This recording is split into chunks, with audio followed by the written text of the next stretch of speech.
Do you like to ponder ultimate questions, such as the origin of the universe, the origin of humanity, or the fundamental issues of good and evil? Do you wonder whether there is clear evidence of the existence or absence of God? Do you enjoy reading arguments about these matters, or even formulating your own? If these things interest you, then we have a book for you. The book is He or Isn't He? A Response to God's Not Dead, written by Cliff Summers. His book is a rebuttal of the book by Christian Pastor Rice Broocks, the full title of which is God's Not Dead: Evidence for God in an Age of Uncertainty. In his book, the pastor sets forth propositions that he asserts are evidence that God exists. Summers contests that assertion and sets out to counter the arguments made by Broocks, taking the pastor's book chapter by chapter and demonstrating the error in each of its propositions. Despite the titles, the two books are not about whether God is dead. They are about whether he exists.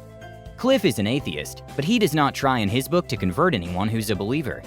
He is instead simply attempting to prevent anyone from reaching a conclusion on this subject based on the erroneous evidence set forth by the pastor.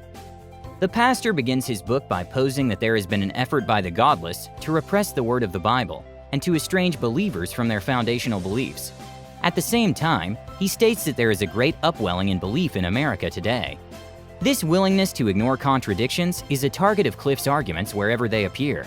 The pastor contends that religious people arrive at their faith through logic and reason, whereas atheists do not. At no point does the pastor provide proof of either contention, and thus, as is often the case, the pastor asserts that evidence for God has been provided where none has been. A recurring theme in the pastor's book is that without God, there can be no knowledge of good and evil, and mankind will not be provided guidance on how to live an ethical life. That is, ethics and goodness can only come from God. Cliff says this argument by the pastor ignores the fact that millions of people over the world have systems of ethics they live by which are not derived from religion. The pastor is a Christian, and his arguments all relate to that concept of God. Again, the pastor is presenting as evidence his own unsupported assertions. These assertions by the pastor are his own opinion, not evidence. The pastor adopts the clockmaker or watchmaker approach to proving that there was an intelligent designer of the universe and mankind. The fundamental basis of this argument is that if one comes upon a watch or a clock, it is so clearly made by intelligence based on its complexity and obvious purpose that there must have been an intelligent designer. The problem here is that any entity that could design the universe or humanity must, by definition, be more complex and purposeful than what it has created. By the same argument used by the pastor, this designer must also have been the product of an intelligent designer. If one follows that approach, there's no end to the sequence of designers, and this is an infinite regression, and all parties to this argument admit that such a state of affairs fails to explain anything.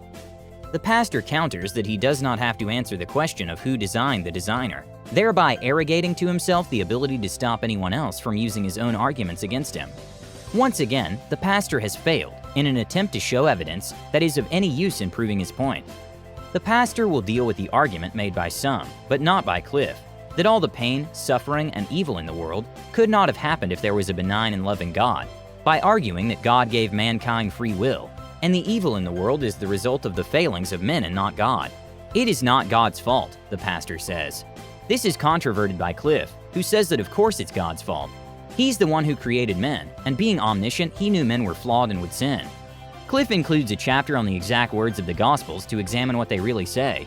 He also deals with such ideas as the creation myth in Genesis, evolution, the tuned universe, and other topics.